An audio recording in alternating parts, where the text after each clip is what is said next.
Welcome to the Stuff and Things Podcast, your home for all stuff related to your favorite things in entertainment. Now, here are your hosts.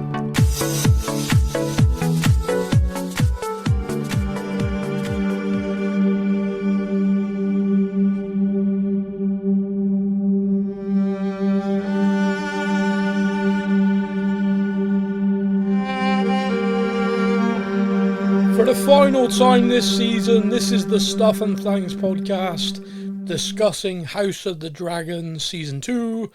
It's Episode 8. Joining me to discuss the finale of Season 2, it's Stefan. Hey man, another season done. Yes, or as I like to call it, a very long trailer for Season 3. Yes. Yeah, could this be the longest trailer in history? I believe it was.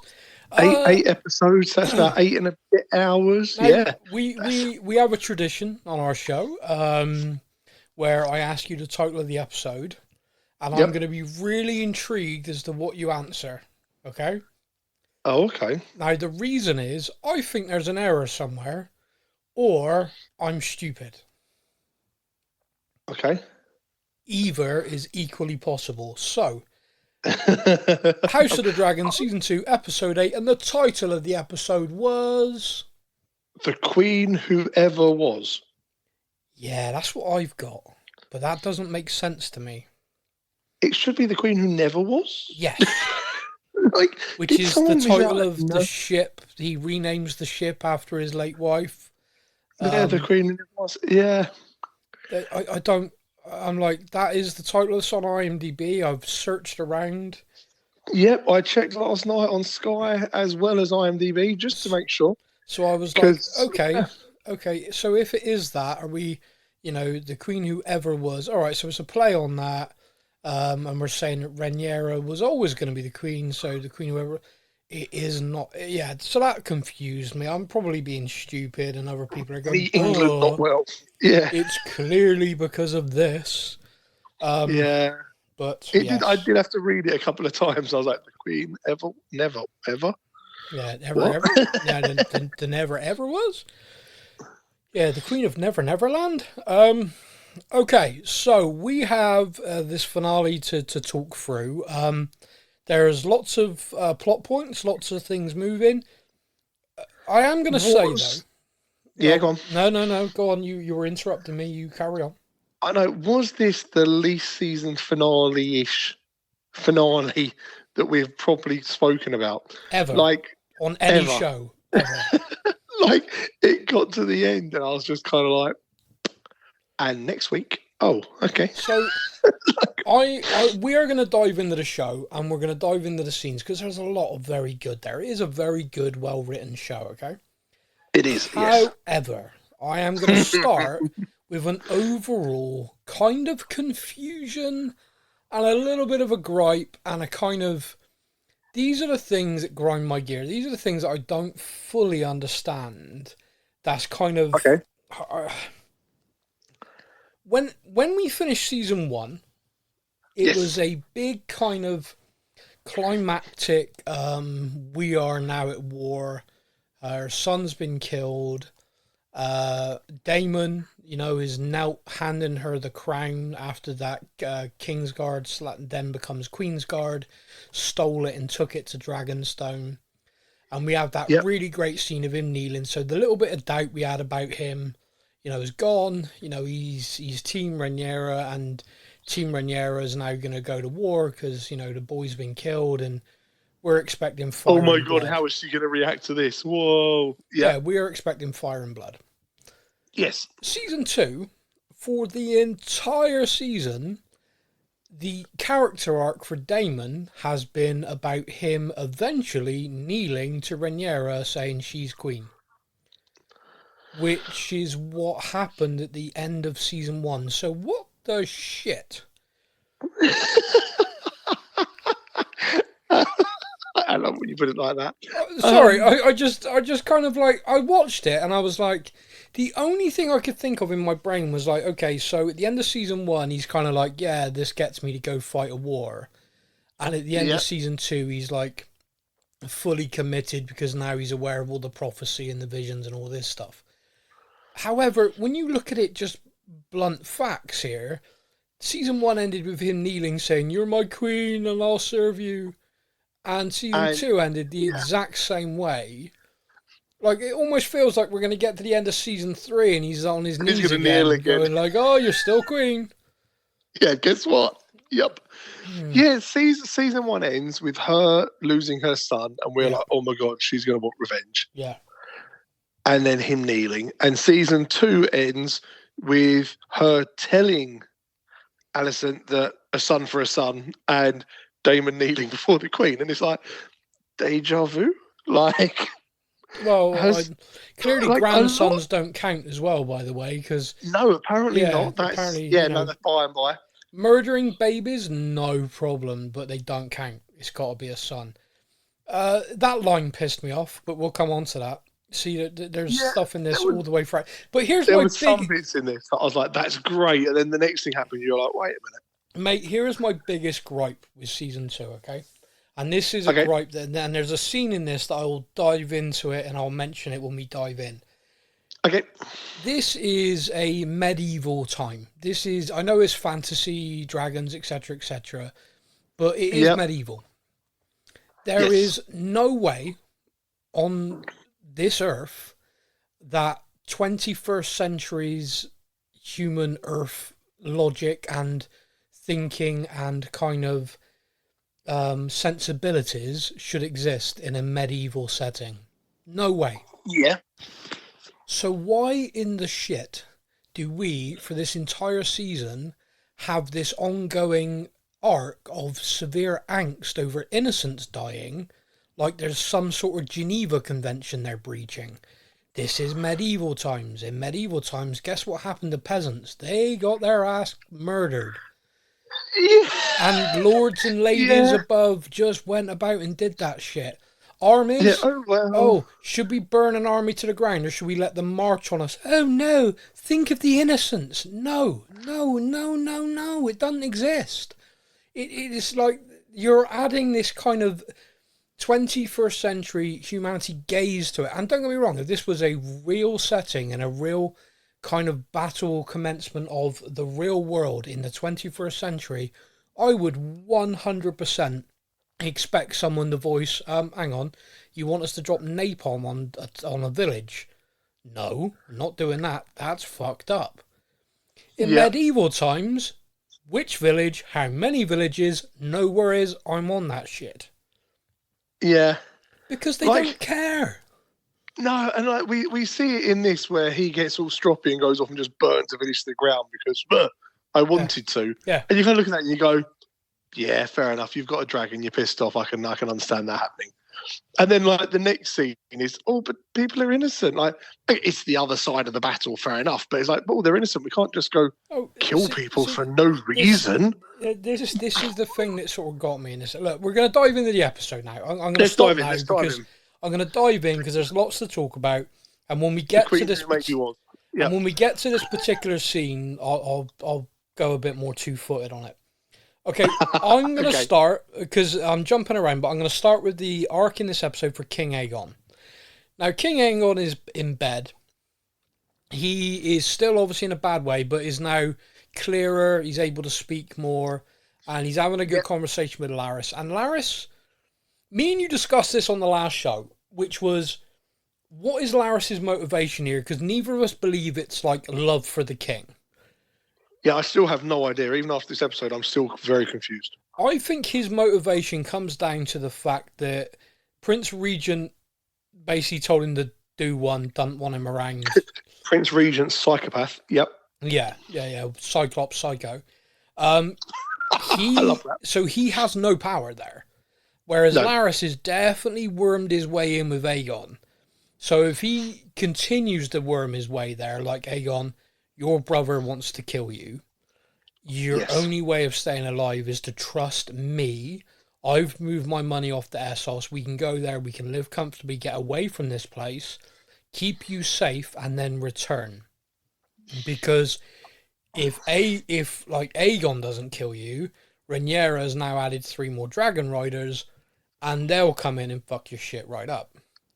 So, and as we know, the only way she gets back on the throne is by literally killing you. Yeah. So let's go hide. So I hate Larys. I don't like Larys, but what he's saying here, he's not wrong. He has actually summed that up perfectly. Poor old Aegon, of course, just wants to talk about the fact his penis got roasted like a sausage and burst. It burst. I mean, when I pee, it runs down my leg. When I pee, it just runs down. I mean, I feel like I just want to like hug the guy in that moment. It was one of those things where the more he spoke, the more I was kind of like, oh. Yeah. But the idea of it swelling and popping was bad enough, yeah, but then to stop. The more he created a summary of like sheer hell there was quite bad. Oh yeah, the idea of it swelling. Oh, he is clearly very much a man in pain. Yes, yeah, just a lot, yeah. In many different ways. Yeah, there's some psychological stuff and there's some very bad physical stuff. Definitely, and the idea of him, but let's just disappear, kind of go, head to the Winchester, let's all blow over. Yeah. And then we'll return. And it was like, yeah, that makes sense. I still wonder, is it a power play? From Larys? With Larys. 100%. I don't think that's even in doubt. I've saved your life. Look how great it is. We'll return, and he'll basically be the hand at this point. Yeah, mate. There's no doubt in my mind whatsoever that Larys is self-serving in this.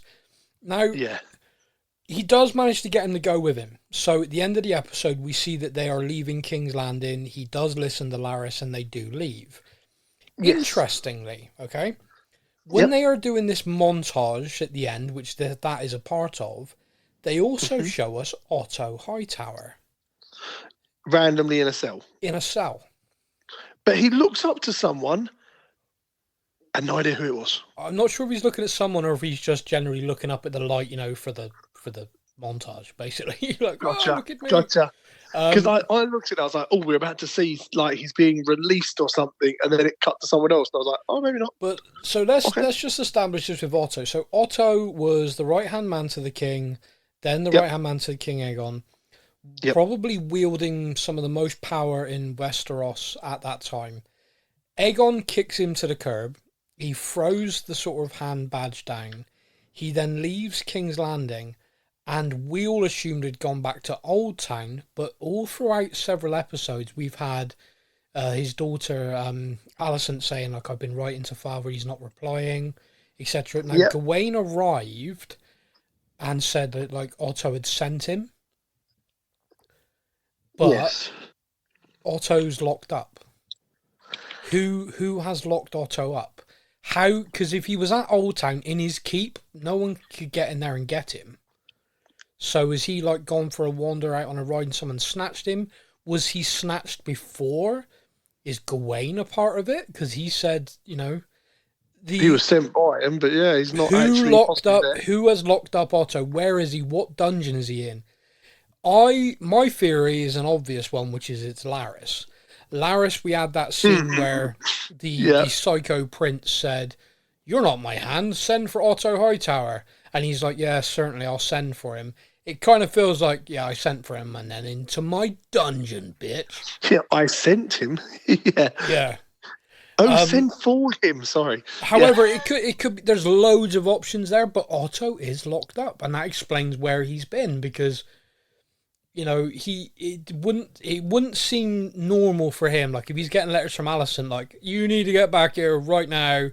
The kid's like, you need to be here. The fan has been hit. Yeah, it has covered the room. Yeah. It's not shit has hit the fan. It would fully appear that it's like carnage everywhere.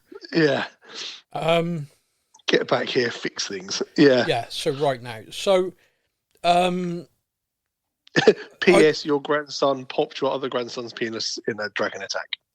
Yeah. Love P.S. Alicent. Yeah.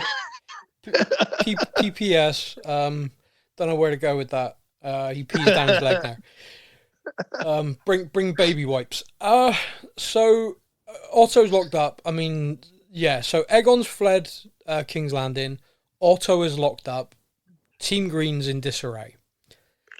Let's move on. Let's move on to Corlys a moment. Corlys tells Rhaenyra he's renamed his ship from the Sea Snake to the Queen Who Never Was in honor of Rhaena.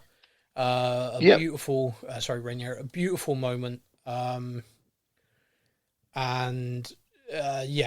Very fitting and sort of showed that he's obviously not over it, but is healing to the point of, okay, I can kind of accept what's going on now, so to speak. Yeah, he's kind of taken the mantle as the hand. He understands kind of where his role is.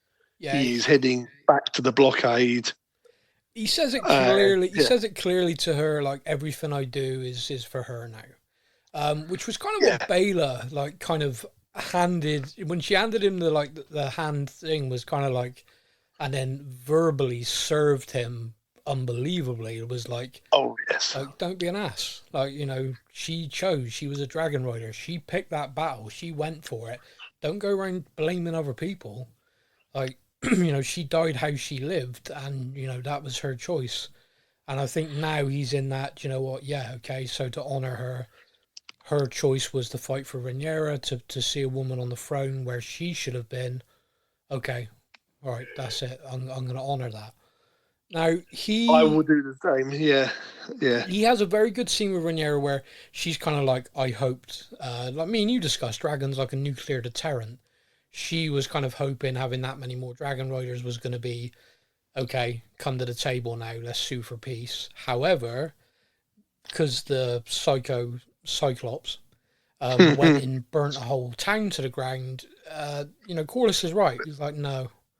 There has to be retaliation now. It has to be fighting, because you can't allow him to do that with impunity, because one, he can't be allowed to think he can do it with impunity, and two, your following will soon vanish if they're seeing their towns, their cities burnt to the ground, and you're sat there going, oh, but I've got loads of pretty dragons.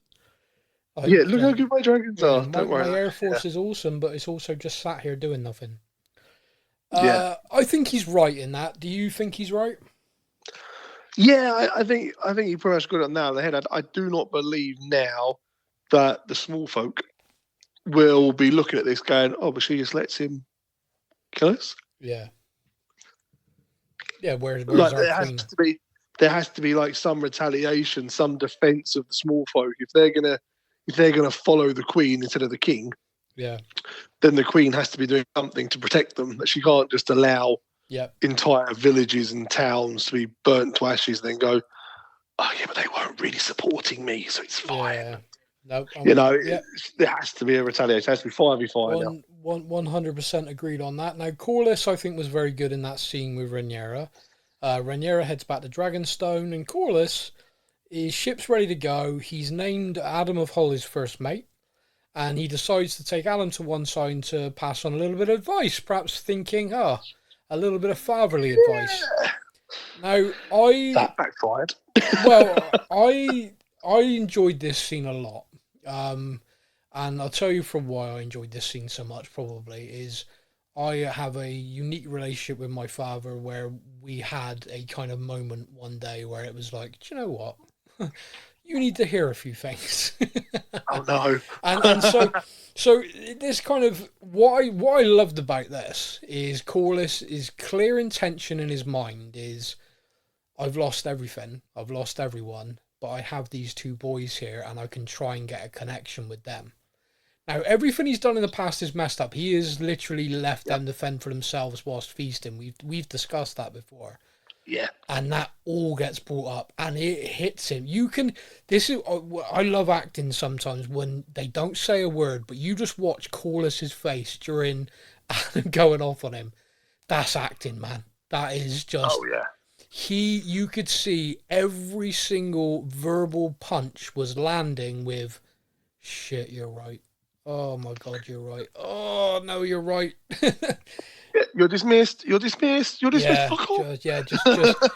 just stop talking to me now, because I can't take much more of that. Now, I like the two of whole characters, Alan and Adam. They got introduced to us cold this season, very slow build, and I like both of them. They seem like strong, solid, and he says to him, like, I do this, I go to war and I do this, for honor. I'm an honorable man.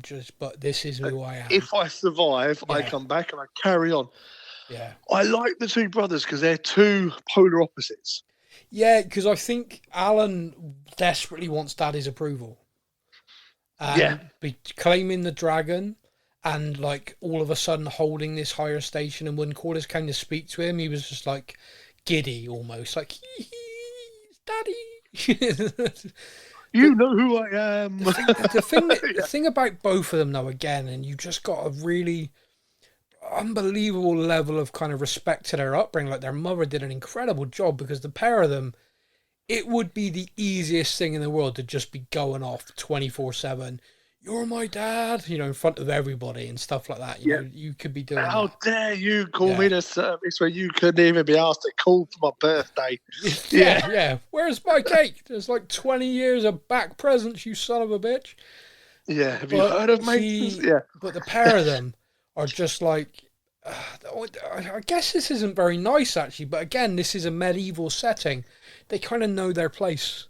They know their role in society. They know they're bastards, and therefore they don't get to do that. They don't get to speak shit to him. They get to just live their lives. And it's kind of the fact that they're both still so ridiculously respectful of that in different ways, but both still, because, like, when Rhaenyra asked, him, like, oh, you claimed a dragon, what's your parentage? He could have just gone, well, my mum was, like, quite hot, and my dad, the guy. You know this guy, rides around the boat a lot, does what he likes. Looks a lot like me. Yeah. Imagine my hair's blonde. Yeah. But yeah, I really like the that. fact that one is very much sea and salt and the other one is very much blood and fire. Yeah. The blood and fire. Yeah, and even looking back when we first met these two characters, I remember us kind of talking in the podcast about them when they first arrived. Yeah. We were like, who the heck are they? Yeah. Like, they're two completely opposite characters. Even then, like, one was very much he owes us. Look what he's done for us. He owes us. And the older brother was still very much we know our place. Don't. Yeah. Come on. And even now, like, one of them is literally on the sea. The other one is in the air. Yeah. And the polar opposites are now kind of being shown more and more. Yeah. Very interesting. I like these two characters. I really like them both, and I really hope that we have good stories for both and not like horrible stuff coming. But it's Game of Thrones, so penises, sausages bursting. One's getting hit. Yeah, one's getting hit by a cannonball, and the other one's getting eaten. Yeah. So, Aemond, as we've discussed, the Cyclops Psycho, has destroyed a town called Sharp Point. This was a town in a kind of area that was loyal to Rhaenyra. He's done it because basically he got made to feel weak and small when he was flying Vhagar off the Dragonstone, and then looked up and realised, oh, hang on, that's a lot of dragons. That's not just I may only have one eye, but I can count. Yeah, exactly. Yeah, nice. Yeah, that was good. I like that. So he again is just acting out. And there's a few lines from Alicent throughout the series, and she kind of delivers another one to him in this, which is, you're still that little boy, angry. Now, I remember back to that incident where he lost his eye. It was on him. He was being a dick. And he deserved what happened to him. Like, don't get me wrong, no one deserves to lose an eye, but he deserved to get the smack and the hit that he did. And he's like, I don't think it was that. I think he's always been when a Targaryen's born and the gods toss a coin. This one landed psycho. And I think he's always been that. Yeah, I agree. And I saw something. His character's meant to only be like 16 years old. Yeah. Obviously, and I'm like, he looks older, but when you put into perspective, he is a 16-year-old child who is now kind of rides the biggest dragon in the world and is now technically in charge. You suddenly look at it and you go, yeah, I can see it a lot now. Yeah, I mean, they have aged up everyone from the books because I think for TV you have to, because the sort of stuff they do would be very uncomfortable. In medieval times, don't get me wrong, it was very normal, but I think it would just make an audience very uncomfortable. Like, oh, that 16-year-old boy's raping his 14-year-old sister. Lovely. Okay. Yeah. Don't get me wrong, that's uncomfortable at any age, but it just takes it to that next level where everyone's like, okay, this show's cancelled. Brilliant. Yep, no more on this. So yeah, so they do age up, but his actions are that of a spoilt brat, basically. And it's like someone's given the school bully all the power. The nuclear weapon, yeah. Yeah. No, I agree. Yeah. Now, he's done that, and then he goes back to King's Landing, and he tries to grab Heleana and force her to go to battle to ride a dragon. And Alicent, you're one of us, you ride a dragon, let's go. And it's like, whoa, wait a minute. I just want to put this out there again, and I've said it before, really like Heleana. I just want to give her a hug all the time. And she's not had a good storyline, bless her. And she's just like, no, I won't burn people. It's like, oh, God, you're so sweet. I like you. Now, you're so sweet. Oh, dear. Poor girl. Poor girl. Alicent actually steps in and kind of like, no, back off. Yeah. So Alicent's obviously finished her camping trip and got a little bit of perspective and has got her backbone back and has gone back to King's Landing. She steps in to prevent that with Heleana. Yeah. Now, again, I'm jumping around all over the place, and we are coming back to Heleana in a moment, but I just want to quickly say, because I'll forget it otherwise, the Lannister in Essos getting pirates, mud fight. Yes. What the... there. Yep, we'll come... Yep. So we've had 8 episodes in a season. We've known from the start that there is this stranglehold on King's Landing due to the blockade that Corlys has put in place. Yes, nothing's coming in or out. Yeah, we know that he commands the largest navy in Westeros. Both the Lannister and the Greyjoy fleets up against it are still not a match. However, the Psycho Cyclops did come up with the idea of going to the Triarchy over in Essos, who are at best a band of pirates who, of course, in Season 1 we saw defeated by, the Sea Snake and Daemon to take the Stepstones.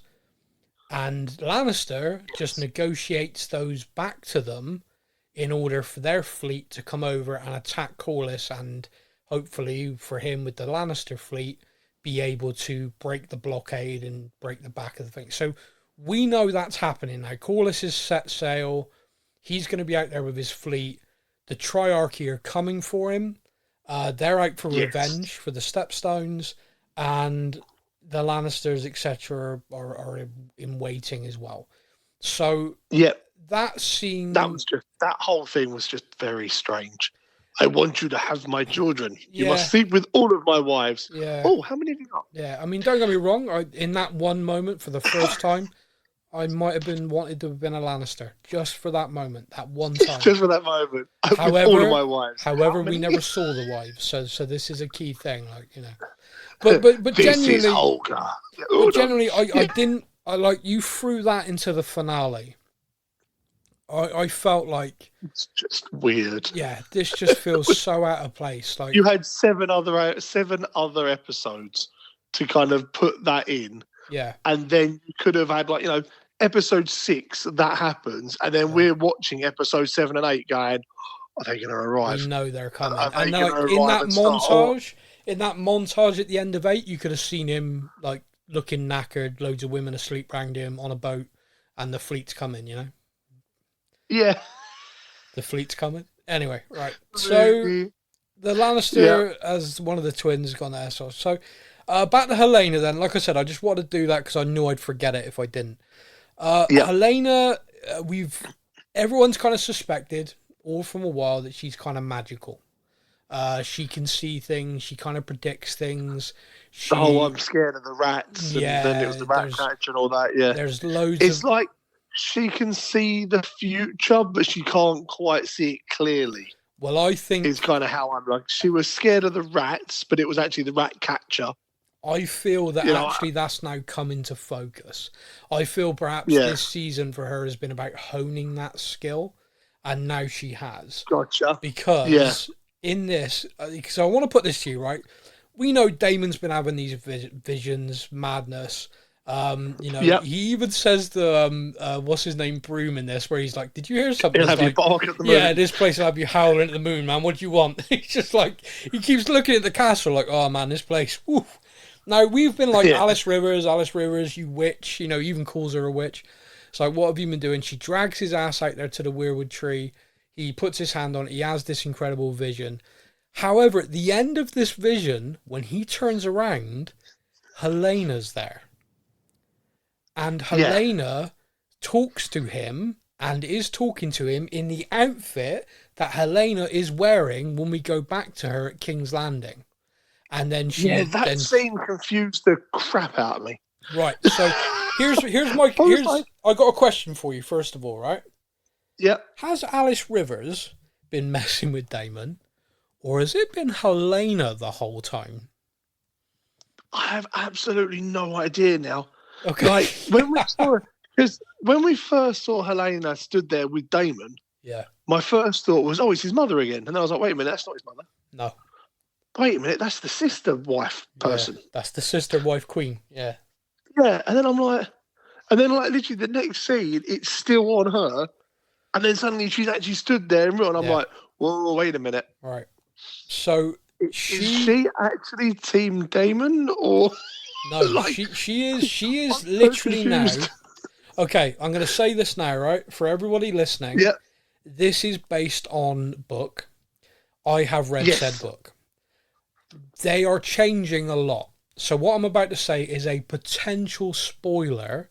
However, given the changes that have happened or the changes that appear to have happened, it might not be, if that makes sense. Yeah, I have the 28-hour audio book downloaded and ready to go now because I'm like, okay, I can't wait 2 years. Yeah, I can't wait 2 years till the next season. Oh man, there's a lot of differences, by the way. It might mess you up. Okay. You might get to season 3 and you'll be like, well, that's not happening. What happened to so and so? Oh yeah, where's Nettles? That'll be a question for you. Where's Nettles? Anyway, that's a character, by the way. Right, so very quickly. Skip this podcast on 2 minutes if you don't want a potential spoiler. Failing that, 5, 4, 3, 2, 1. Everyone dies. Yeah. Oh my god. Yeah. Basically, Heleana says to Daemon, "You know what you have to do.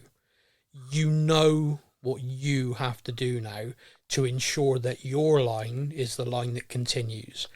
Then she's confronted by Aemond, and she basically says to him, "I know what you did. I know you burned my brother husband, King. Yeah. I know what you are." And he's like, "Oh, I could have you killed." And she's like, "Don't threaten me, little boy.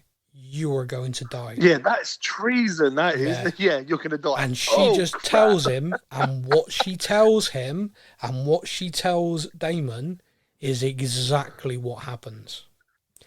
Daemon, when he touches that tree and has a vision of him falling into the water and drowning, there is a battle above the God's Eye between the dragons with Aemon and Daemon. And what she's saying to Daemon is, you know what you have to do to end this. Daemon literally leaps from his dragon to kill Aemon, knowing that means he's dead himself. But he literally does it. So her telling him in this moment feels massive. And it feels like, this is why I'm like, is it her who's done this then? Like, was Alice Rivers just basically there the whole time? Like, been her the whole time. Basically kind of like, why does he keep calling me a witch? I'm just like trying to give him something to fucking help him sleep. God, why is he being such an ass to me all the time? Like, I'm just like telling him the legends of the place and talking to him. Well, I don't know what just give him a history lesson. I don't know what kind of crazy ass visions he's happening. Why does he keep moaning mummy in a sex way? That's weird. And yet, every time I walk in here, he's moaning some name. Yeah. Now, Heleana, however, does appear to have. I mean, she has that ability. She has literally just spoken to him via a vision. Yeah. And that was after he touched the weirwood tree. Now, his vision. This is the next thing, right? There's some question marks on this. So spoilers finished now.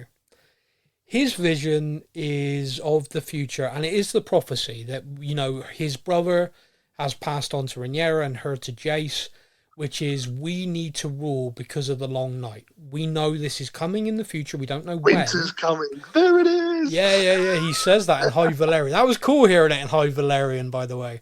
I feel like, I don't think Eddard could have ever done that. Yeah, I won't repeat it because I won't get it right. Yeah.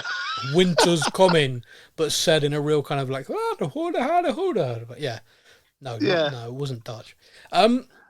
Darkness and all that, and I was like, oh my god, this is it.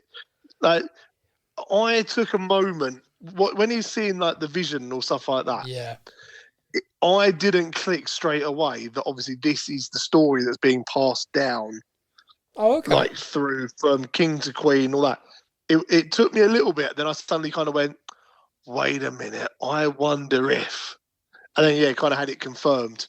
Yeah. So I was a bit slow. I was a bit slow on that one. You are, but it's okay. We still. I just thought it was a really cool vision. He was having like this really cool vision. And I'm like, oh my God, there she is with the dragons. And I was all excited by that. So. And then you kind of, Mate, I got something here. Go on then. This, like you just said, is all about the prophecy. The prophecy that's been discussed, and he's had this vision, and then, he now knows it, he now feels it, he knows it to be true. In that vision, it shows every aspect of the prophecy with the, the comet across the sky, yielding that it's time, which is when the White Walkers are going to be on the march, and it's time for Zoran High to return. And then we see Daenerys Targaryen and her dragons. Now, here's the thing. That was a cool moment. Yeah. In the show, Game of Thrones, they chucked that that whole prophecy away. For me, in my humble opinion, because we thought it was Jon. Oh, hang on. The prophecy doesn't have a gender. It's not the prince who was promised. It's the prince or princess. It doesn't gender. Okay, so it could be Daenerys. That makes sense. She's got the dragons, the song of ice and fire. The death is ice. She is the fire. Okay, right, I get it now. It's her. And then she goes full psycho, but the night is actually ended by Arya, who is who is not anything. She wasn't part of any prophecy. Neither fire nor ice. Literally thrown in there was the red woman saying, I told you, you will close many eyes, brown, green, blue. And that was it. So there isn't any kind of like, he is seeing this vision of the prophecy, and the showrunners for House of the Dragons going, see, it was Daenerys. It was Daenerys. Whereas the showrunners for Game of Thrones went, nah, fuck it. It'd be funny for Arya. I would love to have been in that meeting and sit there and go, now I know we've done everything in the last 7 seasons to get the prophecy to this point. Yeah. However, we want to go and direct Star Wars. Let's watch the fandom go fucking mental. Yeah. However, we got a Star Wars trilogy and we just want to get out of here now. So if you could all just do this as quickly as you can, that'd be great. Can we just wrap this up now? Yeah, can we just go? Yeah. Apparently we gotta do 6 episodes. Ugh. Can you believe that? We'll film one completely in darkness. That'll save some time. Yeah, that'd be fine. Yeah, all you costume designers are going to work for months, and then no one's going to see any of your work. Yeah. The Dothraki, the most fearsome horse lords in the world, are going to ride off and all just die, but then suddenly all be fine in the next episode.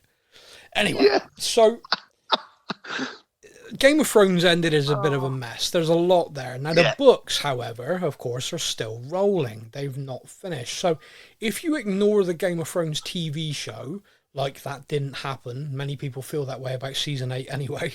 But if you just if you just throw that away, and this is basing it off of the books alone, the showrunners for this show appeared, and I'm saying appeared, to be going, this is our take on it. However, in an interview following the release of the finale, the showrunner said, Oh no, we're not saying that she's the chosen one. We're saying we just thought it was a good visual. Oh no. So I hate it when they do that. So for the fans, it was like, so what was the point? What that whole vision then of him seeing the future and everything, and you showed us the comet, all this stuff, all of the parts of the prophecy, and he's now like, oh, I know the prophecy now, I know what we need to do. But the Daenerys thing was just a cool visual. That's not part of it. Like the rest of it, relevant. That bit, no. But the fact that bit is no means the whole thing is no. Because yes, exactly. That's like someone having a prophecy of the lottery numbers, but just adding the bonus ball in as a cool thing. You know, not actually true. Don't worry about it. You ain't going to win the freaking lottery. No. Like, don't show a whole prophecy and then go, yeah, but that bit there, bollocks. Yeah. Ignore that. Oh, that's frustrating. That is very frustrating. However, I'm just going to throw this in here again. I feel like that show aired and that guy got a phone call saying, what that conflicts with Game of Thrones, you bastard. And he's then done an interview the very next day to be like, oh no, that's just cool visual. Don't because online after that aired, all you saw was, yes, the showrunners agree with us, Game of Thrones was shit. and it was just like, yes, season 8 gone, retcon it, baby. So people were we're gonna remake it. Yeah, people were just like over the moon. House of the Dragon is rewriting season 8 of Game of Thrones. We are here for it.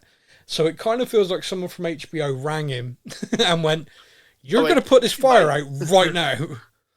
It's like, oh. Yeah, you've set fire to the whole of the Game of Thrones universe. Yeah. You need to go firefight quickly. Just very off on a tangent, but something I found fascinating. Game of Thrones is available around the world in various guises. Obviously in the US is HBO Max, in the UK it's Sky Atlantic, and these services who paid a lot of money towards the production of that and the keeping of that tend to have them as box sets where you can go on and rewatch the series on a regular basis. They don't go out to streaming services like Netflix, etc., because they're big attractions for HBO who own it. Yep. In the last few years, streaming services and streaming platforms are, because obviously the Nielsen ratings aren't available for that, they've been releasing figures along the lines of, oh, this has been streamed so many times, this has been streamed like this. And in the last couple of years, I think the last 2 years, interestingly, people have streamed seasons 1 to 7 of Game of Thrones and then have not continued. So basically the numbers are like massive for people coming to the show or rewatching the show, but are stopping and are not rewatching season 8. So you're talking tens of thousands per day around the world, and then only hundreds to thousands, low thousands, are continuing into season 8. So people are rewatching it and just going, do you know what? I'm not watching that dumpster fire again. I love the show to this point. I can watch seasons 1 to 7 and then just headcanon. Yeah, basically, that's what people are doing. And so when this came out, the sheer, I mean, so I think I read yesterday, and apologies if I get this number wrong, but it was trending, this one scene, this one thing, with over 1 million, like, impressions within 10 minutes. Like, Jesus literally, Christ. People saw the scene and rushed to the internet to go, yes, they are retconning. Twitter would have gone like mental. It like literally like it was everywhere. You could not shake a stick like without hitting this. And so I seriously think the reason that guy had to go out and say, no, that's just a cool visual, is I think someone on high to him was on the phone pretty sharpish. Because there's no way that wouldn't have been noticed. There's no way. No way. They must have people that watch the social media trendings just to see the reaction to their episodes. Yeah, and that was like huge. And you can guarantee they went, oh, what's trending at the moment? House of the Dragon. Yeah. Prophecy. Game of Thrones rewrite. What? Game of Thrones season 8 is crap. That's what this scene means. Season 8 didn't exist. The prophecy fixed it. What does that mean? What? Yeah. Finally, someone who understands the books. Yeah. Yeah, yay! House of the Dragons following the books, not that crappy David and Dan show. It was relentless, man. It was Oh relentless. man. Now back into this episode. I want to quickly discuss Ulf at Dragonstone and discuss whether Ulf is everybody in this moment or just the biggest tool in the history of Westeros.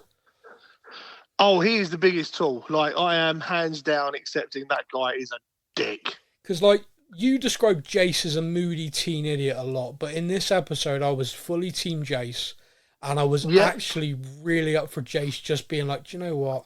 You might have claimed the dragon, but you are not worth it, and just chopping the guy's head off. I was waiting for the knife to the gut. I really was. Just like, you've got the other two. You've got the other two characters that are like new to the riding, and they're very respectful, and they're kind of like a bit in awe of what their newfound ability is. Yeah. And you got this dickhead with his feet on the table and give me chicken wings and more little birds because he's eating quail. Yeah, more little birds. Yeah, little birds and wine, and it's just like. Yeah. I mean, I understand about how one character we reckon might potentially backstab. Well, here's the thing. Here's the thing. I actually worried myself a little bit with that theory, and I think this episode actually, again, kind of confirmed it. Ulf is clearly a moron, right? He's clearly a moron, and he'll do whatever. So if someone comes to Ulf and goes, "Hey, Ulf, here's enough gold that you'll live like a king eating those little birds for the rest of your life. All you got to do is turn your dragon on Rhaenyra's army," Ulf would do it, right? We've established what he is. Hesitation. Yeah. Now, the other guy, Mr. Hammer, yes, he is very, very, calm, very... I'm sorry for him. He doesn't have any manners, etc., etc. He is kind of acting like someone who knows his place, is grateful for this opportunity being made a knight. But we discussed the scene, and we're just going to discuss it now. They're all sat around a table, and Rhaenyra discusses the fact that they burnt down this town. We need to react. Sharp Point's been destroyed, so we, on all of our dragons, need to go out. The Lannister army's marching. We need to raise them to the ground. This army's marching from Old Town. We need to level them, and we need to go out and do it all at the same time, like hit these places, because they don't have enough dragons to stop us, and we need to prove the point. So she's laying that out, bit of blood and fire coming. And we get Baylor say, which really aggravates me, what about the innocents? Because like I said, this is a medieval setting. Yeah. That it just doesn't, like, would not matter. No, a 21st century gaze doesn't apply. Like, I get that perhaps you're trying to go, look how nice Team Black are, look how bad Team Green are, but it doesn't work with a 21st century gaze. Like, there is ways of doing that in this setting. Rhaenyra's hesitance, because her father kept the peace for so long, is enough that we know that she's the better option. The fact that she hasn't gone and just torched King's Landing straight away, we know that that's a better option.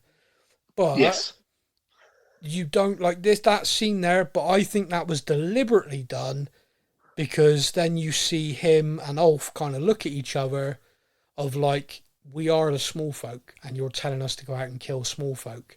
You're no better than Aemond. And I think that's why that scene exists. I think the reason why we had that and the reason why Baylor voiced that was because those two, I'm still convinced, absolutely convinced, are a problem. Yeah. Now, Rhaenyra then gets a raven. There is a look between them. You're right, where she's talking, and I kind of didn't take it quite in that way, but now you've put it there, I'm like, crap, yeah, they are still very much the small folk, and there she's just said, some will die. Yeah. Yeah, which is what you expect from the House Green. Oh, dear. Now, she gets a raven. The raven's from Mr. Strong, who is basically doing some quite first-rate earwigging from Harrenhal.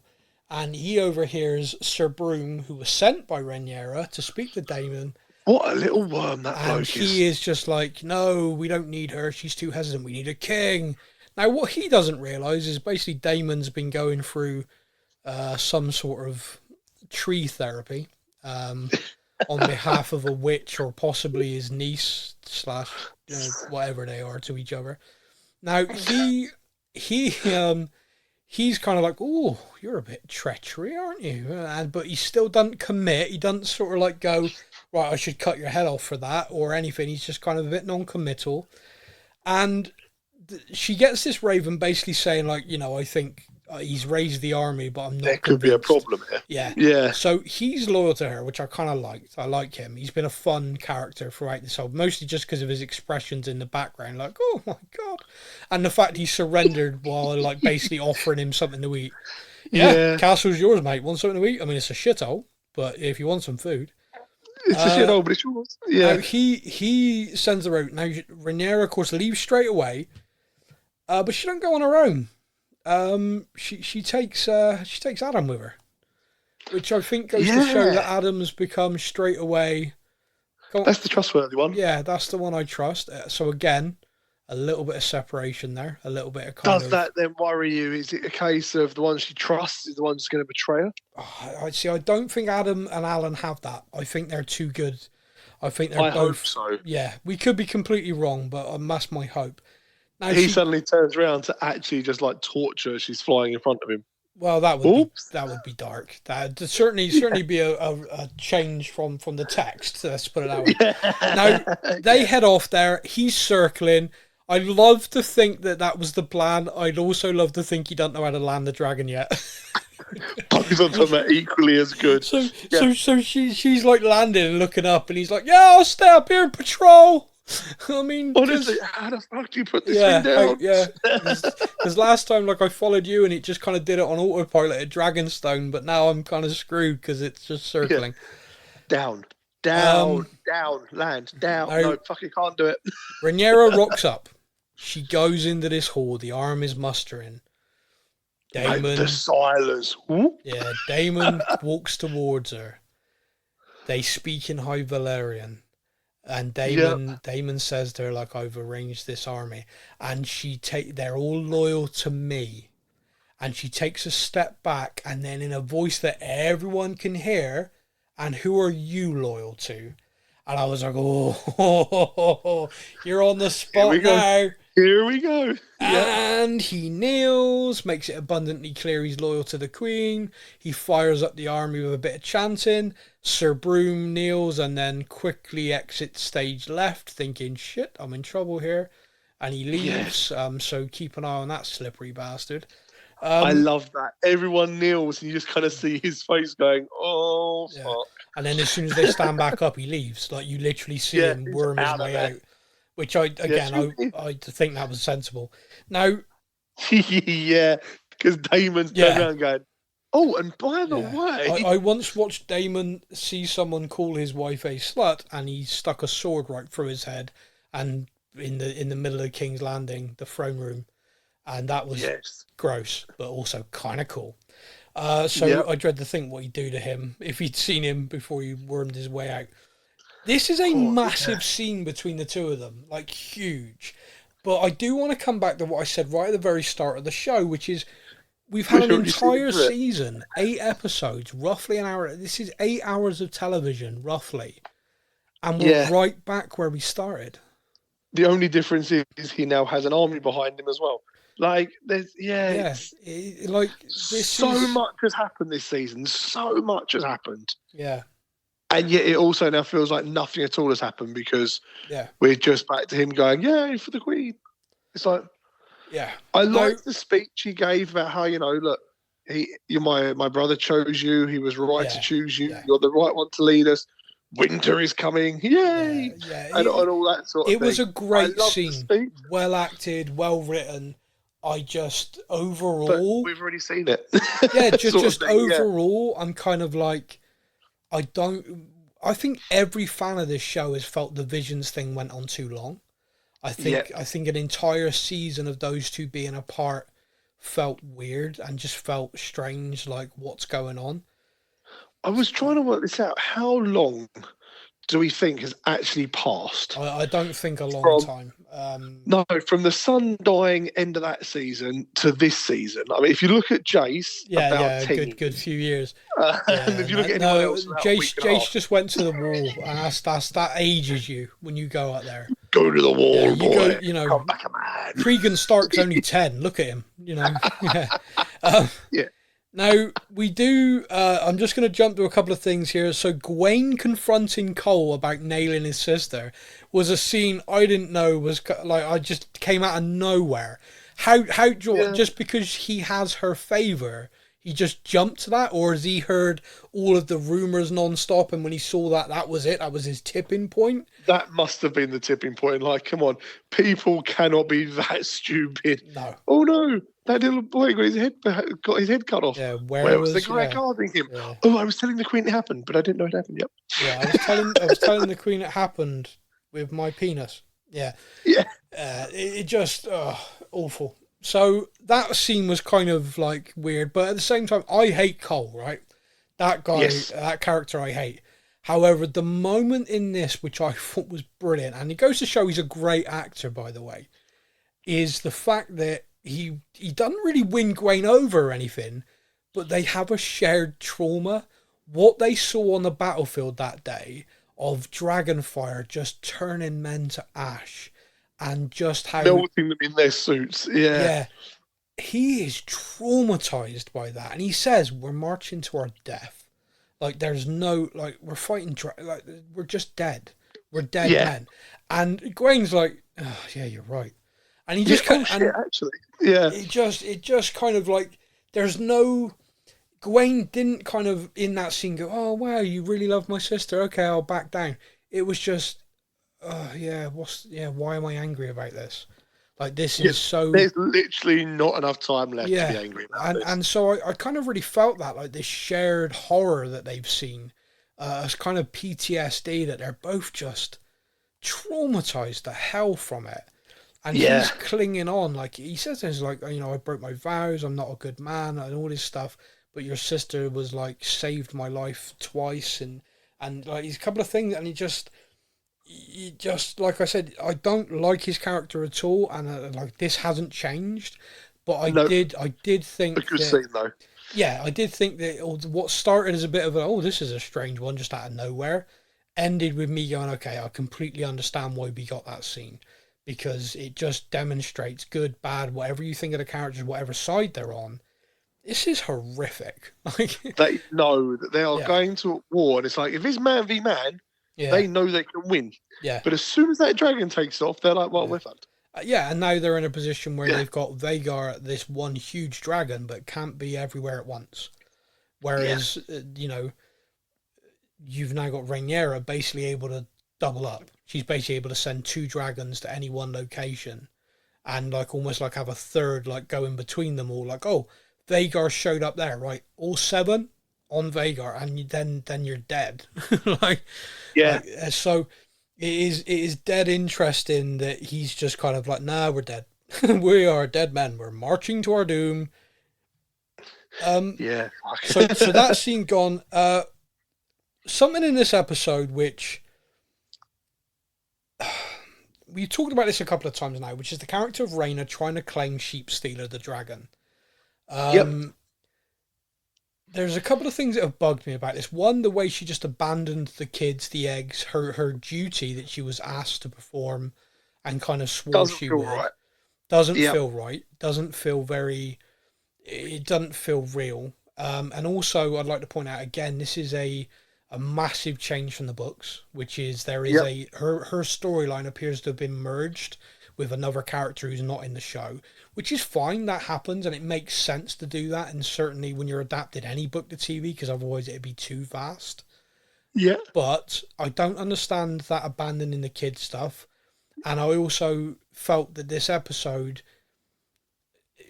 kind of summed up this episode a lot for me, which is we see her finally see the dragon, and then we don't see anything else. We saw... Yeah, because the next scene is the Queen being woken up. There's someone to see you. And my instant thought was, oh my God, she's gone back there with the dragon. the Queen is going to go fucking mental. Yeah. Oh, it's not her at all. No. Okay, right. So she claimed. We know she's claiming that dragon. We know that, but we don't get to see it. We know she's trying to. No. We know that because that's a character that's there.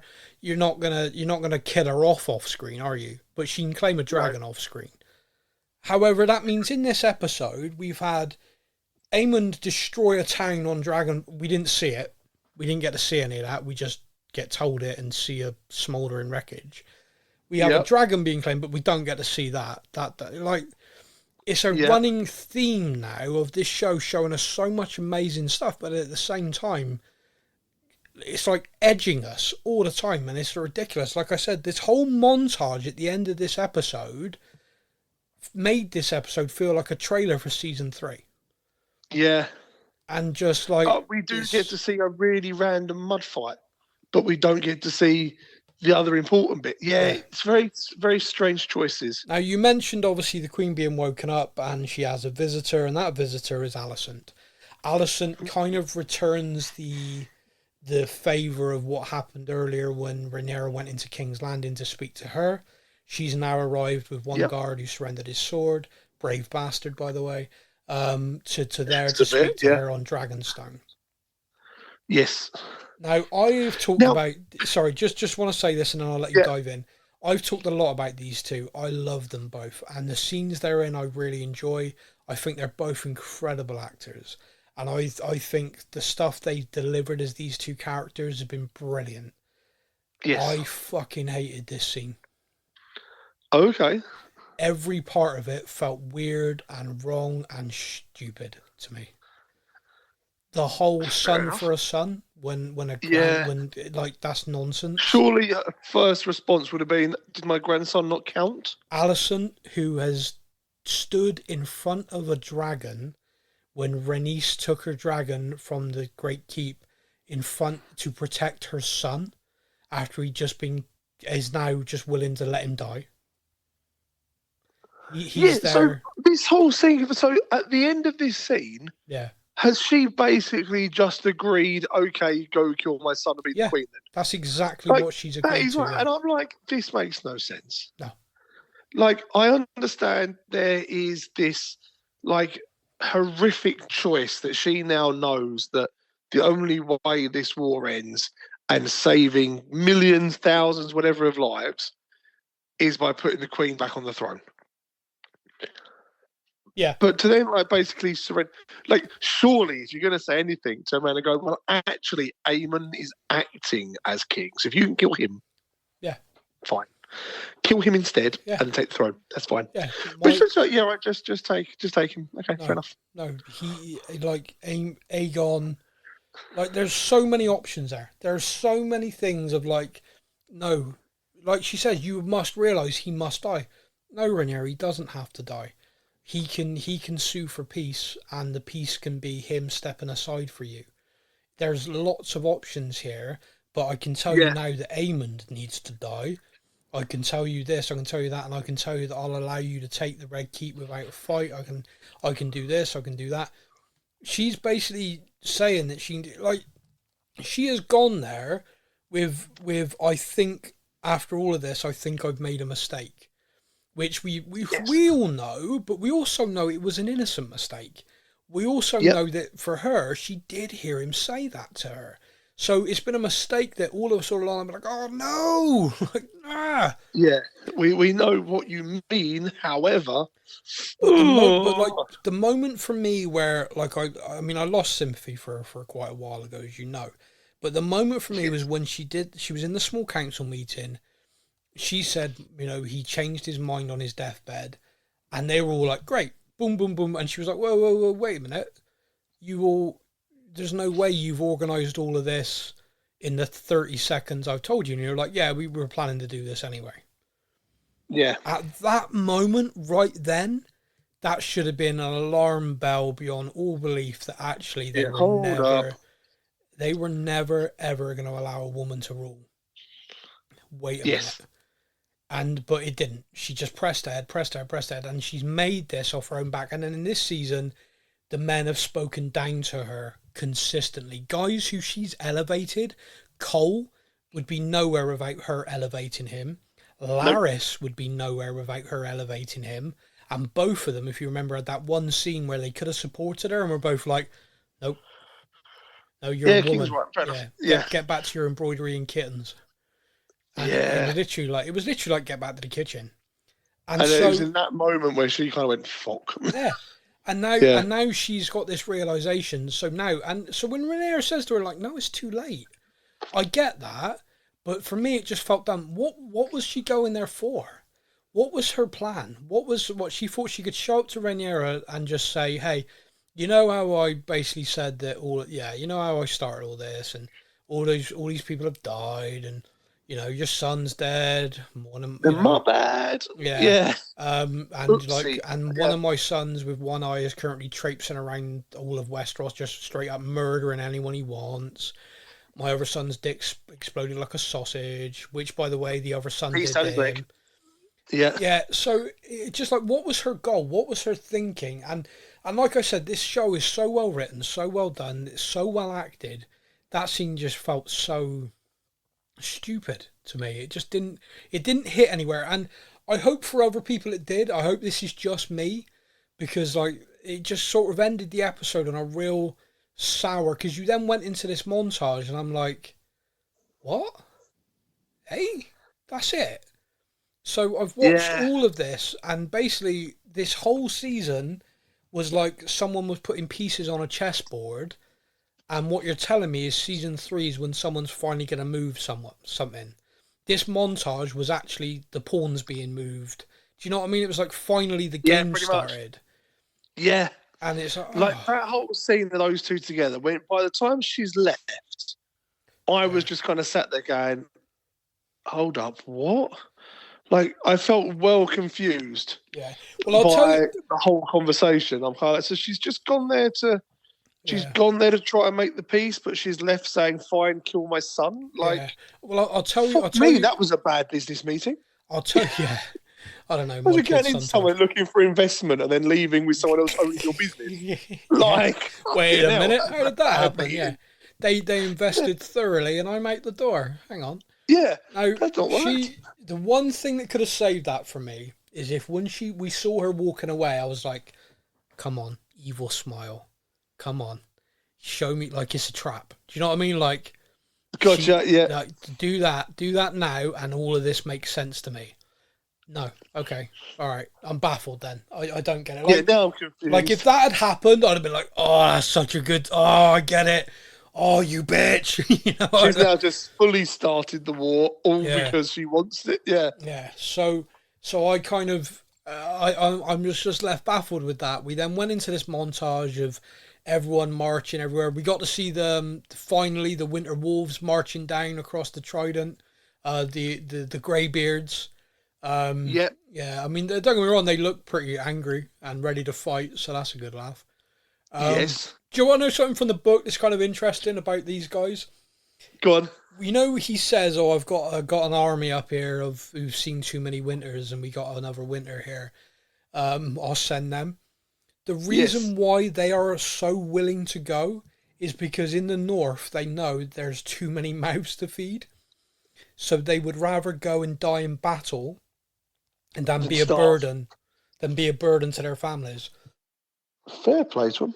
So when they are marching down there, that is probably the scariest army there is, because they are literally marching down there like, we're here to die.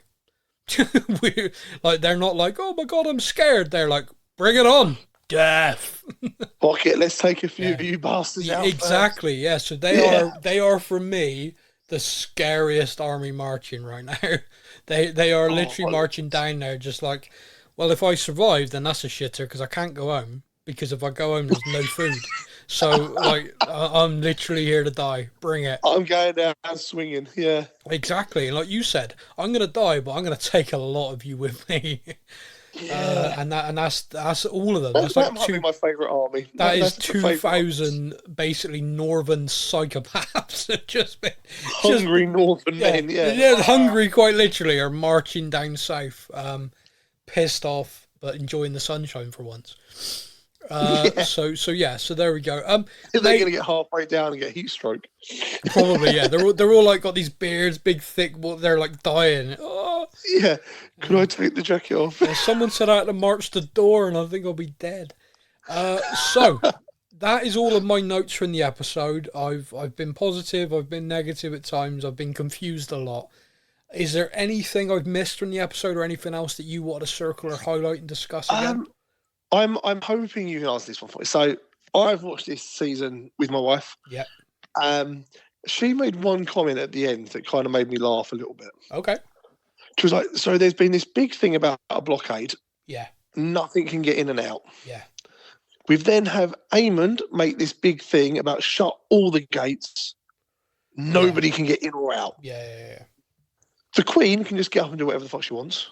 Well, obviously, because she's the Queen, yeah. Like Alison, she was trying to went, how did not one person report that she'd fucked off to Dragonstone? Like, well, not one person go, hold up. although that's fair, although that is fair, she could quite easily disguise herself, the old hood of war crimes. And when you and also, like you just said, she is the Queen Regent. So if she's marching around, no one's going to say, "Oh, what are you up to?" They're going to be like, "Hello, my queen. Hello, my lady." Yeah. Lady. Are you going out on the boat today? Yes, I want to go fishing. Okay, have a great time. No one's really going to say shit. Now, if Laris was around and keeping an eye, you better believe that's getting reported back. However, Laris, of course, we know is busy. He's already off.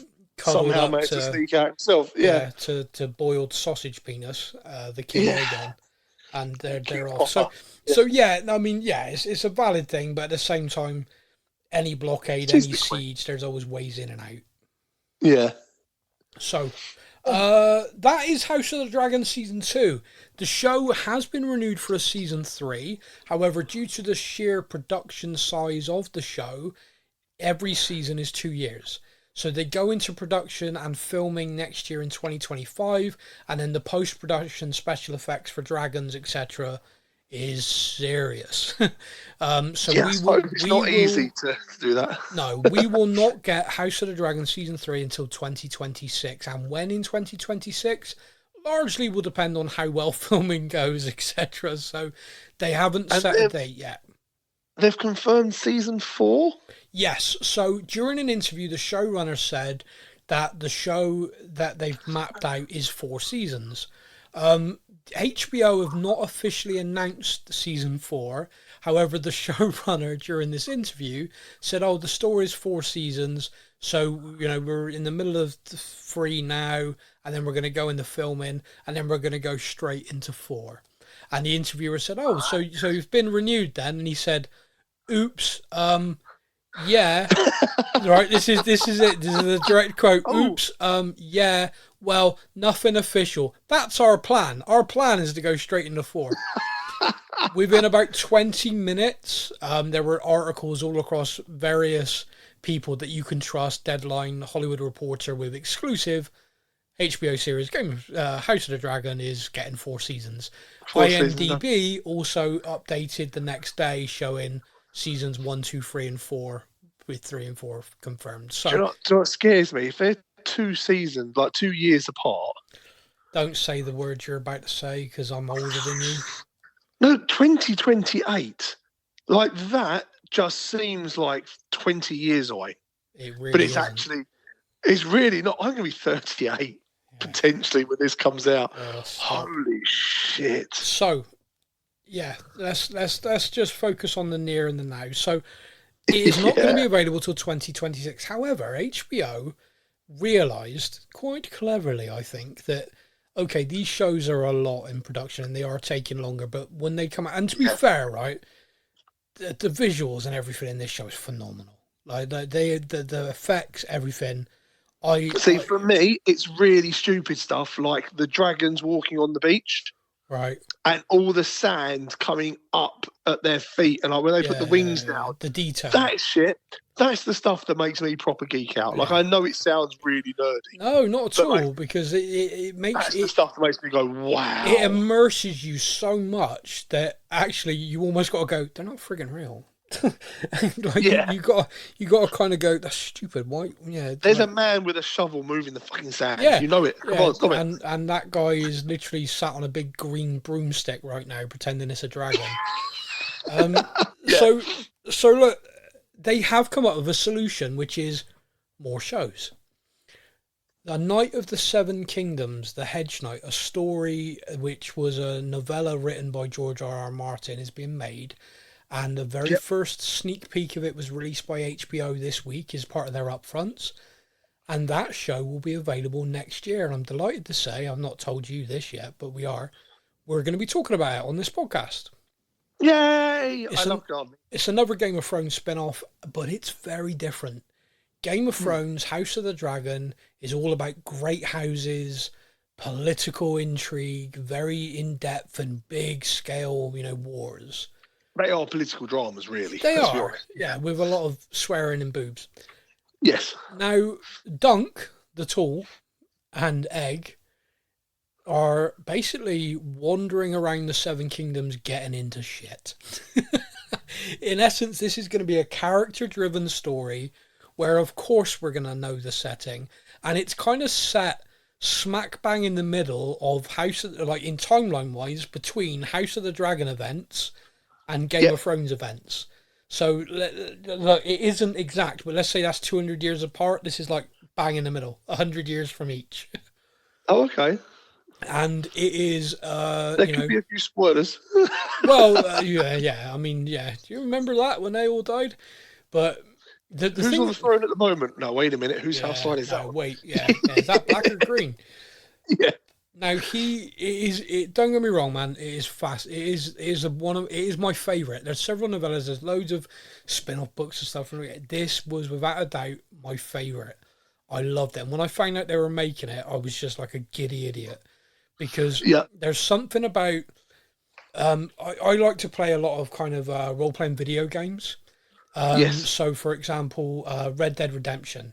I'm playing a character. I'm walking through a story. I love that. I love that game. With this, the book, it's like a kind of... You're going on an adventure with this guy. And it's the Seven Kingdoms, so you know how brutal it is, how hard it is. Yes. And a Hedge Knight as well is kind of... He isn't sworn to any house.